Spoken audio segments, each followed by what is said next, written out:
You're listening to KFWB News Talk 980. My name is Les Brown. We're talking about to spank or not to spank. That's the question. Want you to call. The number to call is 888-539-2980. That's 888-539-2980. How do you feel about that? As a parent, when you were raising children, your children might be grown now, but when you were raising children and when you were coming up as a kid, did spanking work for you or did it work against you or did your parents have a different style?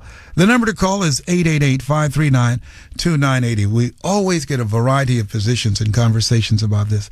I never believed in spanking girls. I never spanked any of my daughters. I had 5 sons, 5 daughters, and 2 of my boys really, these guys, time out. It was not around at that particular time, but I'm sure it would not have worked for them. They needed more than time out. They wanted a touch up. I was not abusive, but they required a touch up. They required personal contact. They said, you've got to get close to me. I don't know if that was the Mamie Brown coming out of me or what. Hello, Lee. Thank you so much for calling from Costa Mesa. And you're saying surrounding kids with rewards and consequences, that's very important in disciplining and raising kids and teaching them how to begin to control their tempers, their mindsets, and their behavior. Is that correct?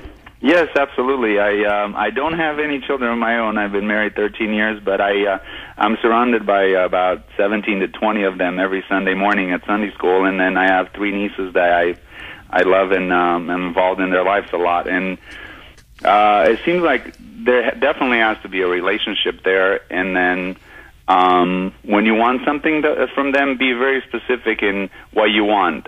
Just a good example, I go and take my nieces to the park. On the way back home walking, I tell them, okay, when we get home, you take your shoes at the door, you go, change, and then we have story time. I give them in advance proper information, what I expect from them.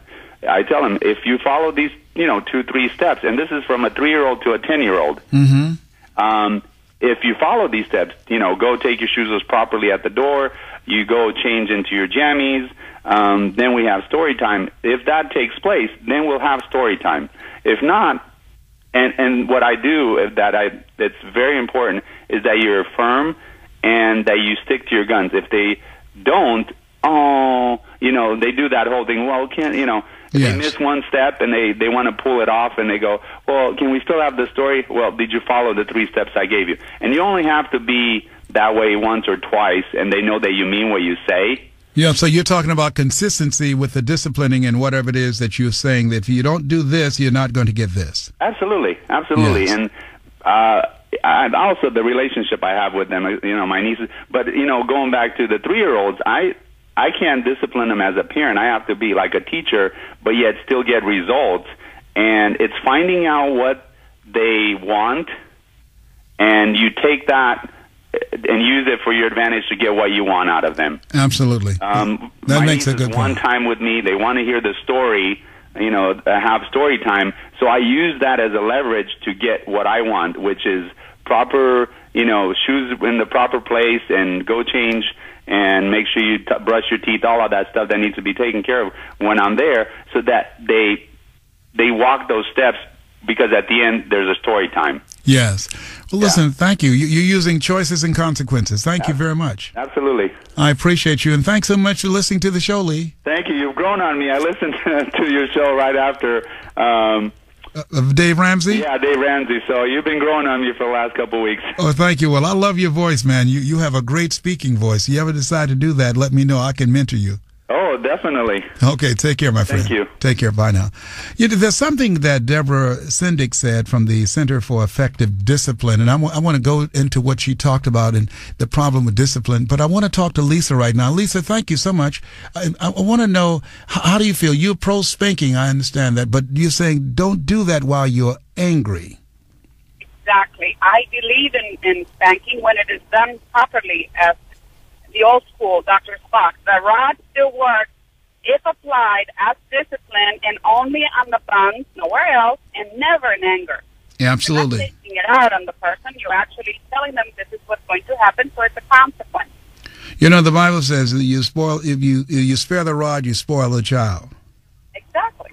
Mm-hmm. Actually, if I may expand a little bit, I wrote 2 essays on this, and my professor changed his mind when he read my paper. I called it "The Rod Still Works." The rod still works. Would you email that to me, please, at yes@lesbrown.com? yes@lesbrown.com. The rod still works. The rod still works.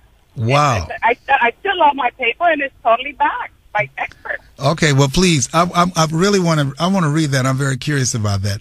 I appreciate you listening to the program and calling in and sharing that, okay?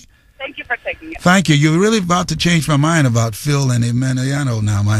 I think I might give them that spanking after all. The rod still works. Okay, very good.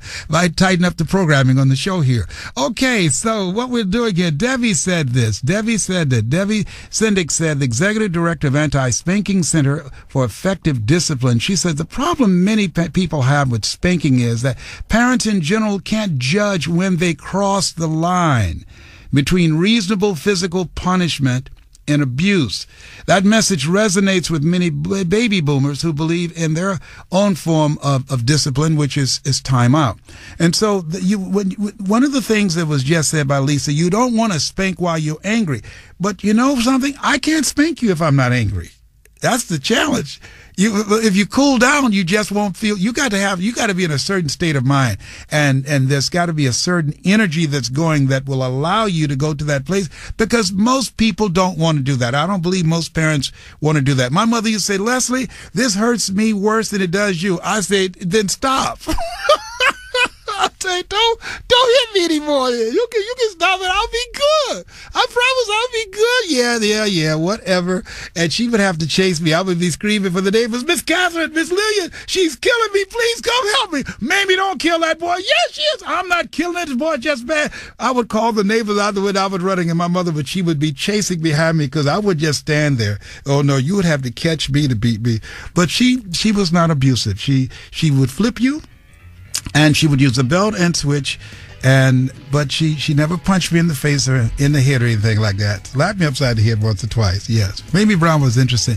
However, it's interesting because we do know there are people who don't have the emotional stability to discipline kids and in the proper way. And so there is a real issue in this area. I'd like to know, how did you raise your children? The number to call is 888-539-2980. What worked for you? 888-539-2980. Spanking or not to spank? That's what we're talking about.